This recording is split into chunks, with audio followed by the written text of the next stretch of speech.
So I'm just going to talk through this. I've handed this to clients, and often clients get overwhelmed by this. So I will name that, even though I think the intention is really helpful. It's a lot of information.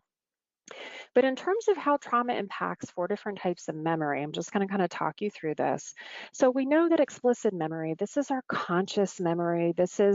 Can be intentionally and consciously recalled. We know that when a traumatic event happens, it can actually prevent um, uh, information like words, images, and sounds from different parts of the brain to combine to make semantic memory. Okay, so general knowledge can get fuzzy, okay, because of this. Um, Episodic memory, and this is what I really see with my clients, and you see too, is really the autobiographical memory. So as I said, the who, what, when, where, how, the sequence of events, all of that.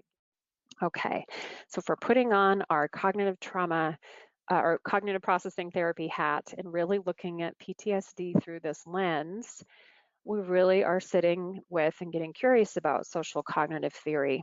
And social cognitive theory is really looking at how a survivor cognitively processes the traumatic experience and how it impacts their emotions, as well as how that event impacts their beliefs about the world, themselves, and others, specifically in terms of safety, trust, power and control, self-esteem, and intimacy. So it's really looking at belief systems, okay? Knowing that those belief systems impact how clients are feeling, right? Their emotional states. So this is, for any of you who identify as cognitive behavioral therapist or lean into that theoretical orientation. So EMDR has 8 phases. These don't necessarily correlate to 8 sessions by any means. This is really a phase-based treatment.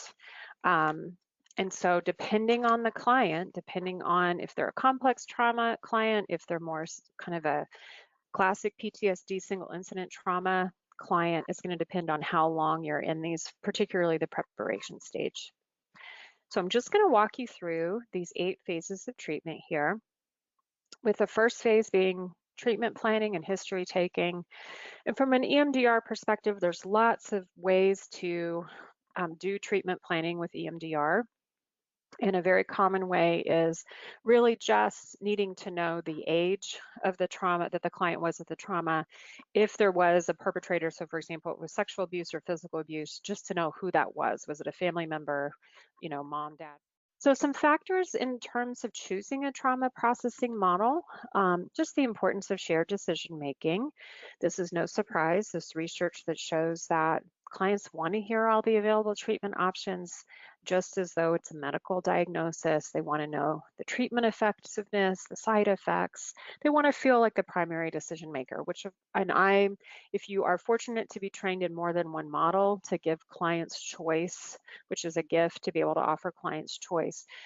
Clients, obviously, we want their buy-in and we want them to feel like we're working as a team to make this decision. I will say, again, given that